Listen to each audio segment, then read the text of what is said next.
வீடியோக்குள்ளே போகிறதுக்கு முன்னாடி நம்ம ராமச்சந்திரன் துர்கா என் யூடியூப் சேனல் சப்ஸ்கிரைப் பண்ணிக்கோங்க, பெல் பட்டனையும் கிளிக் பண்ணிக்கோங்க. மேலும் இந்த பதிவு பிடிச்சிருந்தால் லைக் பண்ணுங்கள், ஷேர் பண்ணுங்கள், கமெண்ட் பண்ணுங்கள். நன்றி.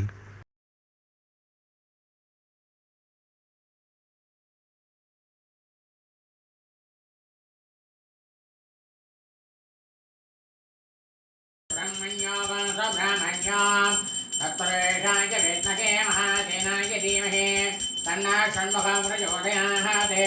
कार्तिकेयाय विद्महे सत्यहस्ताय धीमहि तन्नो स्कन्दः प्रचोदयात्। ईशानः सर्वविद्यानाम् ईश्वरः सर्वभूतानां ब्रह्माधिपते ब्रह्मणोऽधिपते ब्रह्मा शिवो मे अस्तु सदा शिवो। सहस्रब्रह्माकृतं सर्वमङ्गलप्राप्त्यर्थं कर्पूरनीराजनं सुन्दरिदयामि।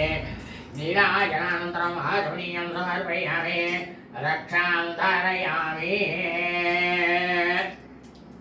மகர மாதம் தை மாதம் கிருத்திகை நட்சத்திரத்தில் ஏன் இந்த கார்த்திகை விரதம் அப்படின்னு சொல்கிறோன்னா, இந்த கிருத்திகை நட்சத்திரம் கார்த்திகை பெண்கள் 6 பேர் முருகப்பெருமான எடுத்து வளர்த்ததினால் இந்த கிருத்திகை நட்சத்திரத்தன்னைக்கு கார்த்திகை விரதம் என்று பெயர். பகவான் பரமேஸ்வரன் அவளுக்கு அந்த வரத்தை கொடுத்தார். ஒவ்வொரு கிருத்திகை நட்சத்திரத்தினைக்கும் நீங்கள் முருகப்பெருமானை எடுத்து ஆறுமுக சண்முகரை நீங்கள் எடுத்து வளர்த்ததுனால அன்றைய தினம் ஒவ்வொரு மாதம் வரக்கூடிய கிருத்திகை நட்சத்திரம் கார்த்திகை விரதம் அப்படின்னு எல்லாரும் அனுஷ்டிச்சாங்கன்னா அவள் எல்லாருக்கும் பூலோகத்தில் இருக்கக்கூடிய ஜனங்கள் அனைவருக்குமே சகல சர்வ வியாதியும் போய் எல்லாரும் சௌக்கியமாக இருந்துட்டு க்ஷேமமாக இருந்துட்டு நன்னா இருக்கணும். இந்த விரதத்தை கடைபிடிச்சிட்டு அதுக்கு நீங்கள் எல்லாரும் அனுகிரகம் பண்ணணும். இந்த வரத்தை உங்களுக்கு நான் கொடுக்குறேன் அப்படின்னுட்டு பரமேஸ்வரன் இந்த 6 கார்த்திகை பெண்களுக்கு இந்த கிருத்திகை நட்சத்திரத்தை அன்றைக்கி தான் கொடுத்தார். அதனால தான் நம்மலாம் கார்த்திகை விரதம் ஒவ்வொரு மாதமும் கிருத்திகை நட்சத்திரத்தில் இருப்போம். இன்றைக்கி எங்களுடைய கிரகத்தில் ரொம்பவும் விஸ்தாரணமாக பிரமாதமாக மாவிளக்கு, அதாவது தை கிருத்திகை ஆடி கிருத்திகை இந்த 2 கிருத்திகையும் கண்டிப்பாக மாவிளக்கு போடணும் எல்லாரும்.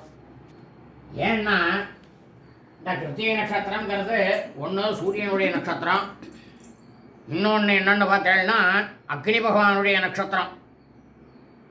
அதனால தான் இந்த நட்சத்திரத்தில் நம்ம எந்த விதமான புதிய செயல்களோ அந்த கிருத்திகை பரணி கிருத்திகை இந்த 2 நட்சத்திரங்கள் சுபகாரியங்களோ எதையும் செய்யக்கூடாதுன்னு சொல்கிறது.